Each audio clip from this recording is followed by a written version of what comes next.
I'm John Dyer V. And I'm Wenzel Jones. With NewsWrap, a summary of some of the news in or affecting LGBTQ communities around the world for the week ending September 12th, 2020. Northern Ireland's Communities, Health and Justice Ministers have jointly agreed to introduce legislation banning so-called conversion therapy. Northern Ireland's LGBTQ advocacy group, the Rainbow Project, welcomed the September 8th announcement. Director John O'Doherty told Pink News that the discredited practice that's supposed to turn people straight and cisgendered causes immense harm to LGBTQ+ people who have experienced these practices, including increased risk of self-harming behaviors and suicide, isolation from friends, family, and community, and for religious LGBTQ+ people, a loss of faith. Other anti-conversion therapy groups joined the applause, and the eager wait to see exactly what the legislation will ultimately look like.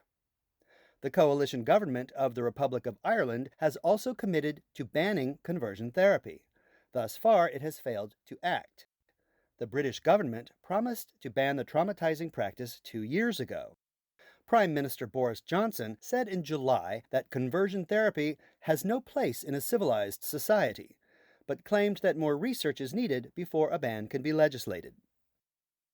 The Russian parliamentarian who spearheaded the infamous law against disseminating gay propaganda to minors is at it again. Elena Mitsulina is proposing changes to the family code that would legally prevent trans people from changing the gender designation on their birth certificates. Tatiana Glushkova of the Transgender Legal Defense Project condemned the latest anti-queer action. She said that lawmakers are acting on what she calls a fantasy in their heads that people change their documents in order to enter into a same-sex marriage. Kyle Knight of Human Rights Watch said the measure accomplishes nothing but to score cheap political points. 44-year-old trans woman Irma Veller told the Moscow Times that this was the final straw. She's seeking political asylum in an unnamed, more welcoming country. Veller said, "My life is of no value here anymore. What angers me the most is I pay taxes just like everyone else, but I'm not treated as an equal citizen." The bill to ban transgender birth certificate changes will be debated in the lower house of Russia's parliament later this month.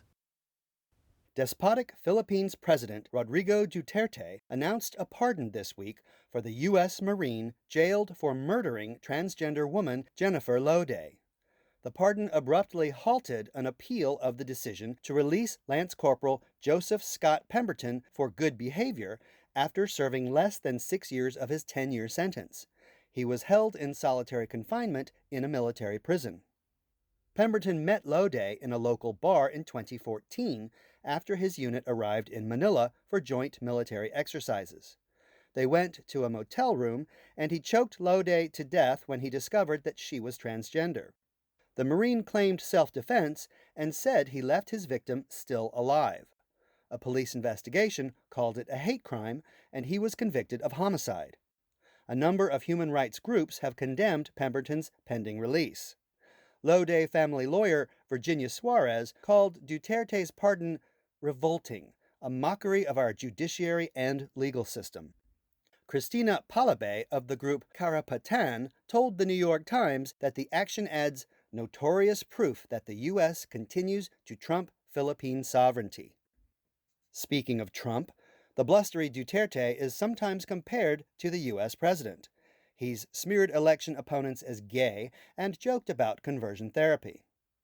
A presidential spokesperson said Duterte issued the pardon because he felt that Pemberton had been treated unfairly.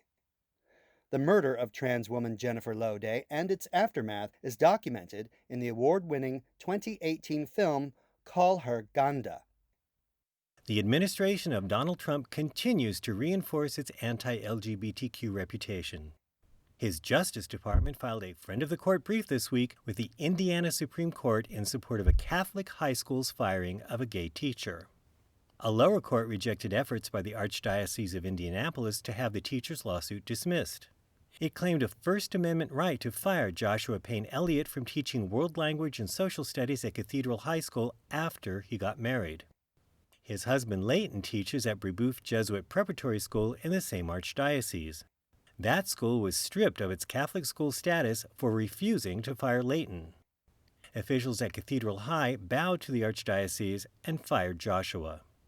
The archdiocese claims the right to fire married queer teachers because they are also tasked with educating students in church tenets, like opposition to marriage equality. The Justice Department brief says its support for the archdiocese is consistent with the administration's push for greater religious liberty. The case could eventually reach the U.S. Supreme Court. Strutting, high-heeled drag queens in glittering attire led an LGBTQ pride parade from Poland into Germany to symbolically bridge the two countries' deepening divide over LGBTQ rights, as Reuters put it. An estimated 2,000 people crossed the literal bridge that joins the Słubice and Frankfurt an der Oder on either side of the River Oder on September 5th. Riot police guarded the march when it began on the Polish side in case of violence. The marchers waved rainbow flags and chanted defiantly at a small group of about 20 hymn-singing Polish protesters. There's been marriage equality on the German side for years, and conversion therapy was recently banned. Poland is tightening the screws on its queer citizens, especially since the re-election of far-right President Andrzej Duda. He demonized LGBTQ people in campaign speeches as an ideology worse than under the Soviet Union.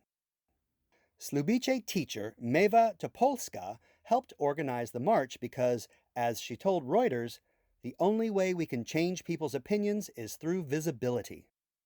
Meanwhile, Poland's leading therapists and psychologists have sharply criticized last week's announcement by Catholic bishops about opening so-called cure clinics for LGBTQ people.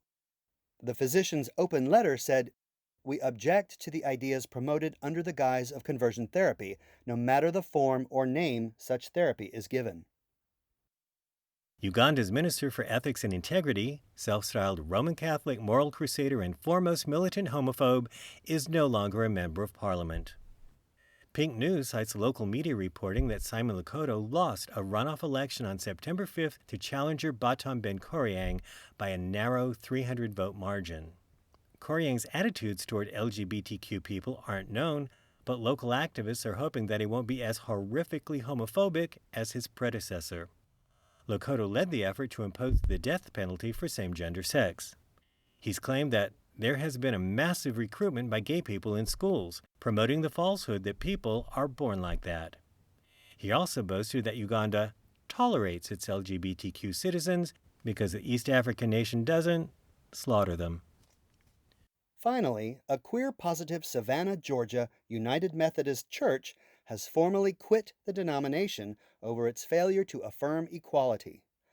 Longtime pastor Reverend Billy Hester says his Asbury Memorial Church affectionately self-identifies as an island of misfit toys. The substantially LGBTQ congregation voted 309-7 to leave the second-largest Protestant denomination in the United States in September 2019, soon after the governing conference strengthened its bans on queer clergy and same-gender marriage. The formal dissolution became official at the end of August this year. Hester said that some of the earliest supporters of Asbury were LGBT folks, and that they now make up about 35% of the membership. Soon after the U.S. Supreme Court's marriage equality ruling in 2016, his church stopped hosting weddings until the denomination allowed same-gender couples to marry.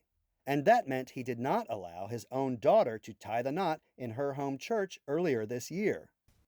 Hester says that he's tired of telling people Asbury Memorial doesn't host marriage ceremonies. He'll be hosting a virtual renewal of vows ceremony at the end of the month for those long-waiting couples of all kinds. The good Reverend added that, "I think the denomination will get there one day."